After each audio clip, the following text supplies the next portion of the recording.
Hello guys, welcome back to Kashyap Tutorials, and I'm your mentor for Current Affairs and Legal GK, and we are back with our new video. आज के video में हम discuss करने वाले हैं the current affairs for 23rd and 24th of April 2024. So let's start with our video.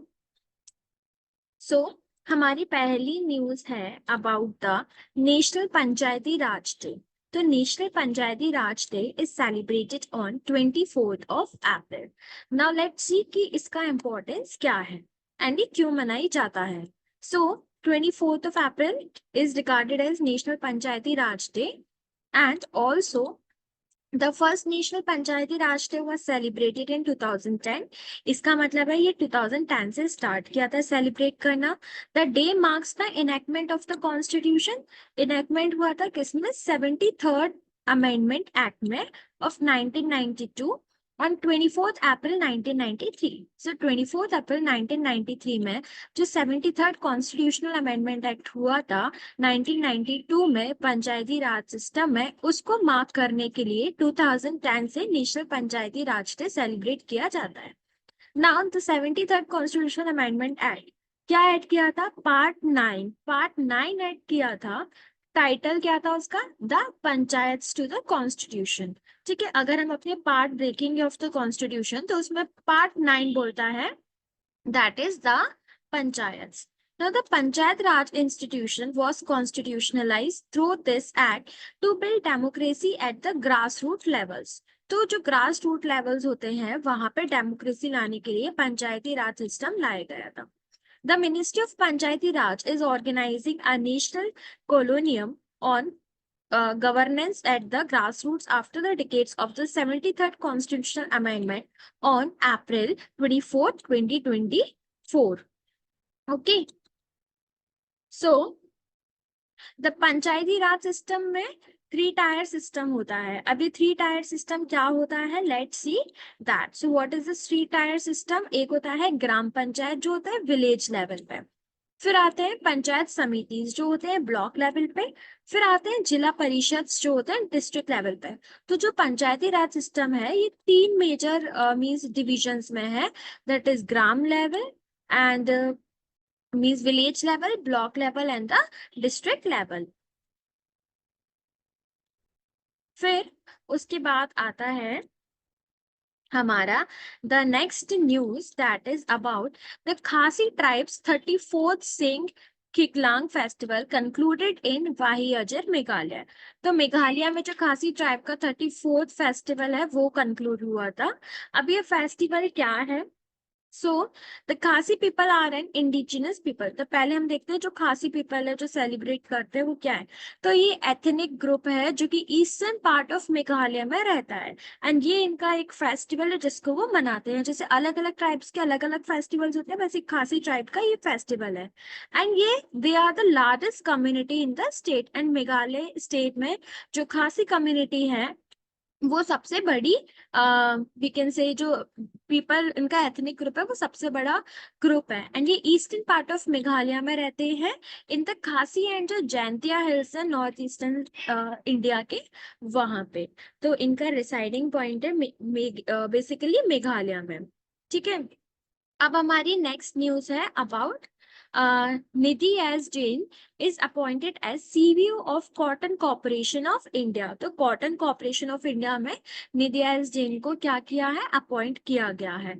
So she has been appointed CVO. CVO क्या होता है? Central vigilance officer for an initial period of 3 years. 3 साल के लिए इनको elect किया गया है ना. कॉटन कॉर्पोरेशन ऑफ इंडिया इसके हेडक्वार्टर कहाँ है? इसका हेड मींस कॉटन कॉर्पोरेशन का हेडक्वार्टर है मुंबई में एंड ये कब फाउंड किया गया था? ये 1970 में इसको फाउंड किया गया था. अब हमारा नेक्स्ट आता है अबाउट द अवार्ड. तो प्रेस्टिजियस किस ह्यूमैनिटेरियन अवार्ड किसको मिला है? रतन टाटा को. Now Ratan Tata receives prestigious किस ह्यूमैनिटेरियन अवार्ड. नाउ अभी अवार्ड क्या है? So, industrialist and philanthropist Ratan Tata Chairman Emeritus of the Tata Group, were honored with the prestigious KISS Humanitarian Award 2021. Now, the award ceremony was held at his residence in Mumbai, marking a significant recognition of his commitment to social development and exemplary corporate leadership. तो social development की तरफ उनका commitment और जो corporate leadership जो वो बताते हैं उसके लिए उनको ये अवार्ड मिला। न टाटा ग्रुप चेयरमैन के कौन है चेयरमैन? एन चंद्रशेखरन है। एंड इनिशिएटेड कब किया गया था? 2008 में किया गया था by Achyuta Samanta, founder of KISS. The KISS humanitarian award is the highest honour of KIIT। KIIT क्या है? Kalinga institute of industrial technology. तो इंडस्ट्रियल टेक्नोलॉजी से बेसिकली ये रिलेटेड है। एंड कलिंगा इंस्टीट्यूट मीन्स इसका यहाँ का ये हाईएस्ट ऑनर है क्या? KISS humanitarian award. एंड किसका फुल फॉर्म क्या है? Kalinga institute of social sciences. कहाँ पे है? भुवनेश्वर, उड़ीसा में ये है। तो बेसिकली आपको देखना है किसको मिला है ये, तो रतन टाटा जी को मिला है ना। नेक्स्ट हमारा आता है Cool. Edison Napier to serve as a Papua New Guinea's first defense advisor to India. तो न्यू गिनिया और इंडिया का फर्स्ट डिफेंस एडवाइजर होने वाला है, मीन्स अपॉइंट होने वाला है। तो वो कौन है? तो पहले हम लोकेशन देखते हैं। ये न्यू गिनिया की मीन्स एरिया है एंड ये इसके लो हिली एंड इसके ये लैंड का एरिया है ये पूरा, ठीक है। तो ये इसका पूरा किसका? पापुआ न्यू गिनिया का पार्ट है ना, मीन्स उसका ये मैप है। अब देखते हैं हम क्या। तो कौन फर्स्ट डिफेंस एडवाइजर अपॉइंट किया गया है? Taking forward defence cooperation between India and Papua New Guinea, PNG appointed its first defence adviser to India. First defence adviser appoint किए गए हैं। And India and PNG formalised diplomatic relations in 1976। 1976 में उन्होंने अपने diplomatic relations क्या किए थे? Formalised किए थे। अब आता है हमारा next, the first Asian future forum. तो फर्स्ट एशियन फ्यूचर फोरम होने वाला है एंड ये क्यों होगा? Toward fast and sustainable growth of a people centred Asian community, ठीक है। तो मीन्स जो पीपल्स के लिए है फॉर द एशियन कम्युनिटी, जो एशियन रीजन्स हैं उनके लिए फोरम कंडक्ट किया जाएगा। Now, first for Asian Future Forum क्या है? The Asian Future Forum is an important initiative proposed by Prime Minister of Vietnam, Pham Minh Chinh, at the 43rd Asian Summit last September. तो जो last सितंबर में 43rd Asian summit हुआ था तब Vietnam के prime minister ने ये initiative propose किया था ना। AFF that is Asian future forum theme क्या है? Toward fast and sustainable growth of a people centred Asian community के लिए द फोरम इज एम्ड। अब इसका एम क्या है? Creating a common platform for Asian member states as well as partner countries to contribute to promoting and shaping the bloc's development part. तो इनका main aim ये है। एंड एम मीन्स जो external affair minister हमारे S Jaishankar है also speaks at first Asian future forum virtually. तो इन्होंने भी इसमें पार्ट लिया था वर्चुअली, ठीक है। तो बेसिकली आपको इसका एम याद रखना है एंड किसने प्रपोज किया था? तो प्राइम मिनिस्टर ऑफ वियतनाम ने, फामिन चिंग ने। कौन से समिट में? 43rd एशियन समिट में। इसकी थीम है ये एंड इसका एम है क्रिएटिंग अ कॉमन प्लेटफॉर्म, ये वाला है, ठीक है। तो बेसिकली क्वेश्चंस इसमें से बन सकते हैं। फिर हमारा नेक्स्ट आता है, मीन्स इसी का पार्ट है। अब हम एशियन के बारे में पढ़ रहे हैं, एशियन फोरम, तो हम एशियन भी देख लेते हैं। एशियन क्या है? Association of south east Asian Nations का एक एसोसिएशन फॉर्म किया गया है ना। 1967 में एशियन को एस्टैब्लिश किया गया था ड्यूरिंग बैंकॉक डिक्लेरेशन। ना फाउंडिंग फादर्स ऑफ एशियन यार किसने फॉर्म किया था? Indonesia, Malaysia, Philippines, Singapore and Thailand है ये इसके founding members say. The motto of Asian is one vision, one identity and one community. And 8 अगस्त को एशियन डे ऑब्जर्व किया जाता है। एंड एशियन का हेडक्वार्टर कहाँ है? Indonesia, Jakarta. एंड इसकी फुल फॉर्म क्या है? Association of south east Asian Nations. तो जितने भी साउथ ईस्ट एशियन नेशंस हैं उनका ये एसोसिएशन बना हुआ है। अब हम देखते हैं इसमें से मेंबर्स कौन कौन से हैं। ये हमारे पूरे साउथ ईस्ट एशियन नेशंस हैं, तो इनके मेंबर्स कौन कौन से हैं? इंडोनेशिया है, मलेशिया है, फिलीपींस है, सिंगापुर है, थाईलैंड है, ब्रूनी है, वियतनाम है, लेओस है, म्यांमार है एंड ऑल्सो कैम्बोडिया है। तो इसके 10 मेंबर नेशंस हैं, ठीक है। तो ये हो गया हमारा अबाउट द एशियन। अब आता है next, that is 23rd of April, world book and copyright day. तो ये world book and copyright day क्या है? So world book day is also known as world book and copyright day as a international day of the book. Now UNESCO names Strasbourg France as world book capital for 2024। तो UNESCO ने means जो France की ये Strasbourg है, इसको क्या बोल दिया? वर्ल्ड बुक कैपिटल है 2024 के लिए। And 23rd April is a symbolic date in the world literature.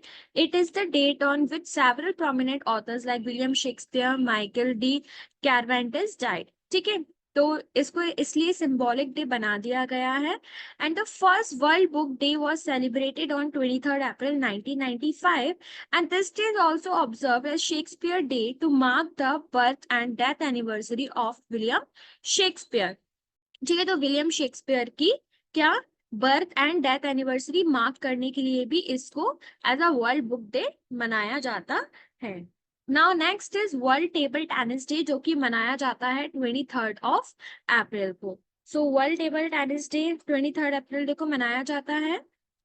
So let's see, world table tennis day celebrated on 23rd of April, honouring किसको ऑनर करने के लिए? Ivor Montagu. ये कौन है? Organiser of the first world table tennis championship in 1926 and the founder and first president of ITTF। Now world table tennis day has been celebrated annually in April since 2015। तो annually इसको 23rd April को मनाया जाता है since 2015। इस बार की theme क्या है? Diversity and inclusion. तो इसकी थीम ये है।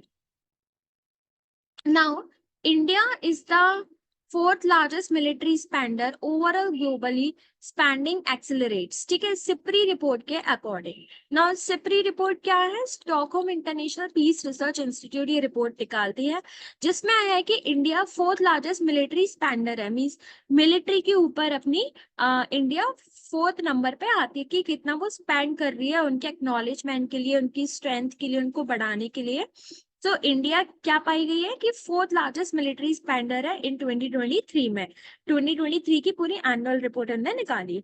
Now at $83.6 billion, India's military expenditure was 4.2% higher than in 2022। तो 2022 से कंपेयर करें तो 4.2% ज्यादा आया है, कि मीन्स ज्यादा एक्सपेंडिचर किया है इंडिया ने अपनी मिलिट्री के ऊपर। Now meanwhile global military expenditure rose by 6.8% to this much billion in 2023, the steepest annual rise in 2009। Now, as per the report, the largest spender in 2023, led by the United States, China, and Russia, all increase their military spending. तो इन सब ने भी अपनी military के ऊपर भी काफी खर्चा किया। एंड अमाउंट अमंग टैप जो लार्जेस्ट 10 लार्जेस्ट स्पेंडर्स है उनमें ये आए। नाउ ये है the top 15 spenders for over 80% of world military expenditure in 2023। तो ये इंडिया का 3.4% मीन समथिंग यहाँ पे आया है इन वर्ल्ड में, ठीक है।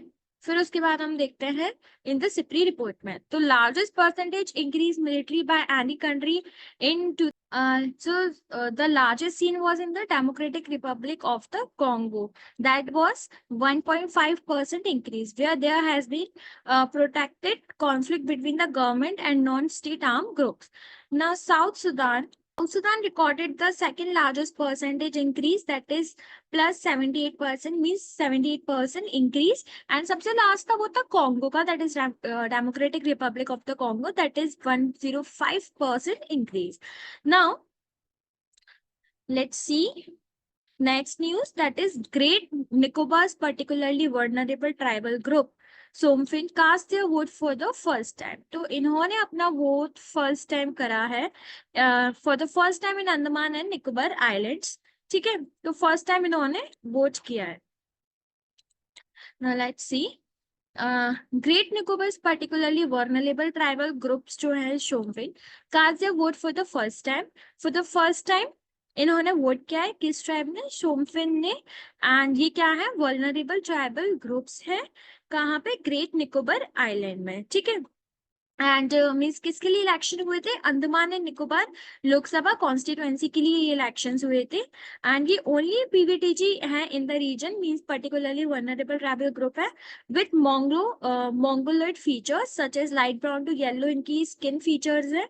एंड इनकी पॉपुलेशन है 229 एज पर द 2011 के सेंसस डेटा के अकॉर्डिंग।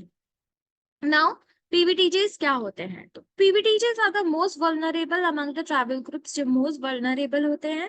1975 में गवर्नमेंट ऑफ इंडिया ने ऐसे 52 ट्राइबल ग्रुप्स को वल्नरेबल वीके से डिक्लेयर किया था ऑन द रिकमेंडेशन ऑफ दीबार commission. And currently there are 75 PVTGs out of 705 scheduled tribes. So ये सारी scheduled tribes में आते हैं and out of that 75 PVTGs हैं। Now characteristics क्या होते हैं? इनकी population बहुत stagnant and declining होती है, means बहुत कम होती है, तभी इनको particularly vulnerable बोलते हैं कि means इनका existence बहुत कम है। टेक्नोलॉजी क्या होती है इनकी? प्री एग्रीकल्चरल होती है। एंड लिटरेसी लेवल क्या होता है? Extremely low, means non educated होते हैं। इनकी इकोनॉमिक क्या होती है? Subsistence level. ठीक है, तो ये हो गया about PVTGs. So guys, this was the end of the video. I hope that you would like our video. Before going, just like the video, share it, subscribe to the channel, also hit the bell icon, and also you can follow us on Telegram regarding various newses, and you can get the PDF of this video on our Telegram channel. The link is in the description. Thanks for watching the video.